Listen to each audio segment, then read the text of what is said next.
Greetings everyone, this is Force your top tier tips, and I welcome you to your prime spot for tips and tricks to help you level up with DOA6. Alright, in our last session, we took a look at defense in DOA6. In this session, we're going to be looking at the opposite. We're going to be looking at pressure and like applying pressure and stuff like that.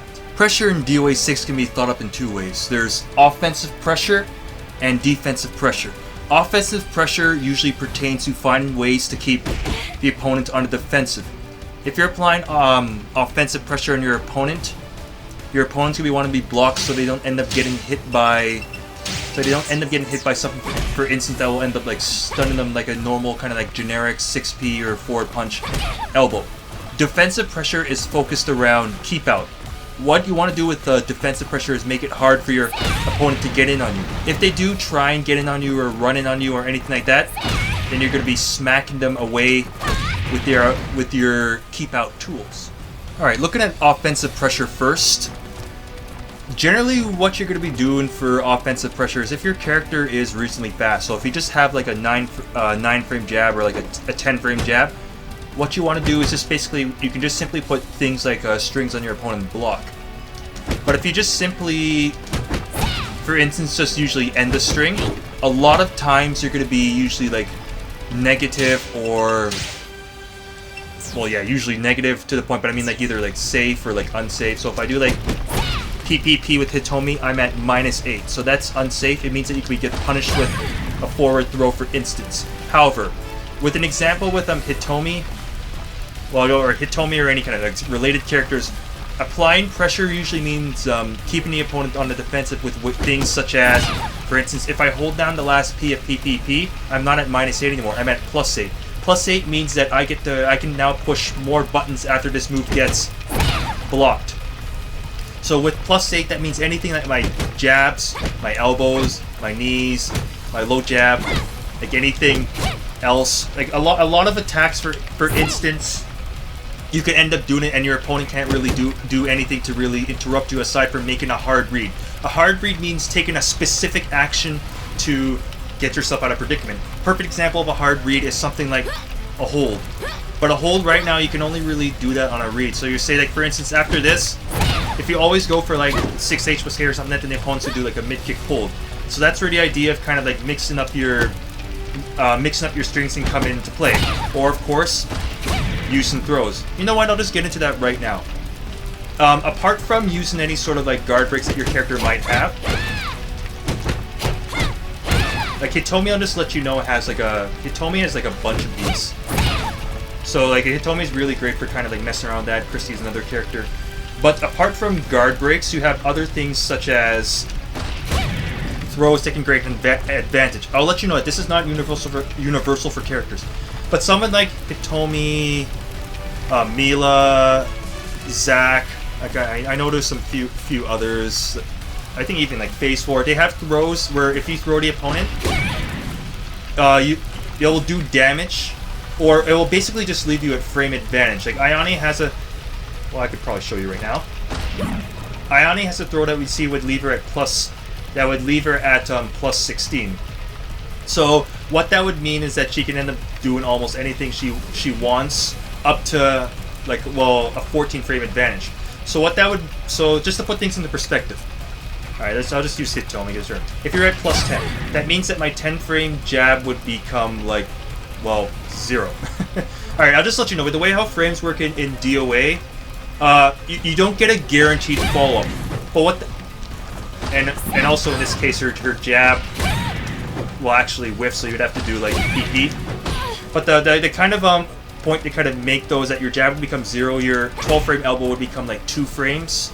And things like 6 H+K, which is normally 18, would be like 8 frames. So that basically means that you could do these kind of follow-ups for free, meaning that the opponent will have to take a particular defensive action to do it. If they do the incorrect defensive action and like get hit again, then you see right there you'll be at frame advantage depending on what you hit, because you'll get a counter hit if the opponent's doing something other than blocking. And of course, if they're still blocking, then you can like pressure them again, which is actually which is pretty nice. To go along with the usual kind of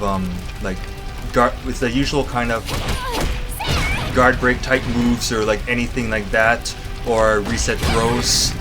You can also augment that with lows that can grant you frame advantage, such as something like Hitomi's 2H+K. She also has like 6K, 2K gives you a knockdown, so different things like that. And also on an opponent's block, what is definitely highly recommended is simply doing like 3 cancels. There's like jab, jab, you can do with Hitomi. You can do forward punch kick, but with a forward punch kick, 3 cancels, you can mix it up with 6P delays or 6P 2K delays, like different things like that. Because of course, if this is all you do, you're -9, and the opponent's eventually gonna start throwing it. So you have to add in delay. As soon as you add in delay, you don't make yourself punishable until you finish the string, and then you're at a guaranteed -11 punish. As you can probably guess, the section I did previously on frame advantage does really apply quite a bit to this section, and also subsequent sessions from here will kind of assume that you looked at the previous sessions in the top tier tips advanced guides for DOA6. But anyways, we're going to be going on to defensive pressure now. Alright, offensive pressure is just focused around keeping the opponent on the defensive, where defensive pressure, on the other hand, is essentially could be considered turtling. What that means is it's just simply hanging back and relying entirely on your defensive skill to keep the opponent, to make it hard for the opponent to get their offense started on you. So generally what you're going to be doing is kind of hanging back, so staying around like footsie range or like further out, and just being basically just being defensive. Anytime the opponent comes in, then you end up just blasting them back. As you can guess, characters like Hitomi or like Ayane or like Hayate can be really good at kind of like keeping, and there's probably a bunch of other characters. They could be really, or like Lisa could be really good at kind of like keeping people out. So the main time when you're going to be applying this gameplay tactic or strategy is if your opponent either has a lot of trouble getting on you, if you have a life lead, meaning that you're never obligated to come into your opponent, because if you have a life lead, the opponent has to come in to you before time runs out, or they'll lose by timeout. Or if your general defensive capability, or if the character you're playing really excels in that, and you can kind of do that. But be careful, if your opponent also has good defensive ability, you're eventually going to, and of course if they get some sort of life lead on you, even from like just hitting you with something, then you're eventually going to have to come into them. So in that case, you have to hover around like footsie range until it's safe to come in, or if the opponent gives you a real opening, then you can try and sneak in something to get your own offense started, whether it be like a low that grants you frame advantage or a forward throw.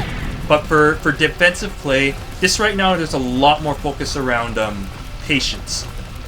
Like just as I said with the defense section, that being patient is the #1 attribute of good defense.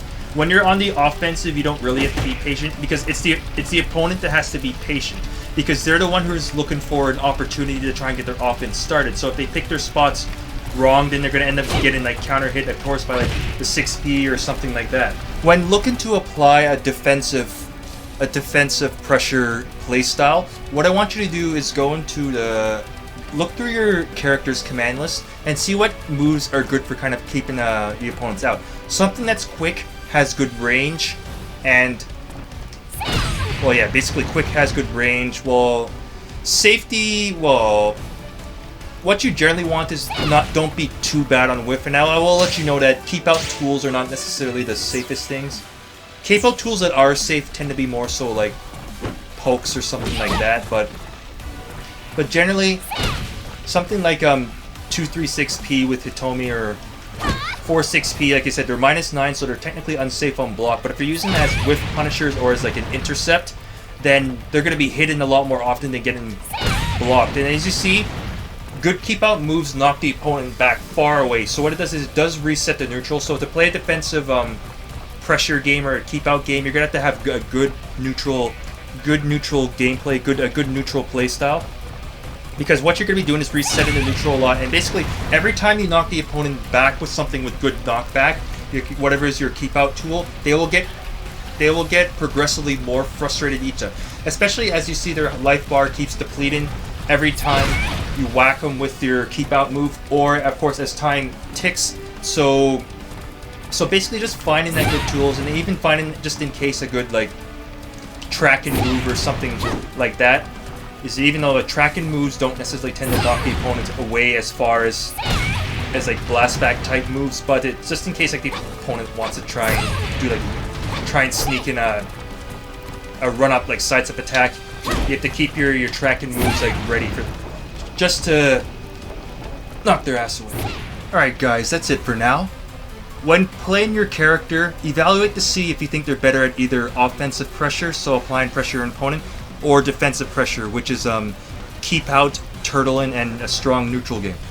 Anyways, if you have any further questions, feel free to contact me on my YouTube, Twitter, or Twitch, so that means leaving a comment down below. You can also contact Force Nature on freestepdodge.com. And be sure to check out my other top tier tips advanced guides, just to be able to have everything come together nicely, along with my character guides. And if you'd like to support the channel, feel free to join Top Tier Fighters. I do appreciate the support. And anyways, this is Force Nature signing off. Thanks for tuning in, and I'll see you next time on Top Tier Tips.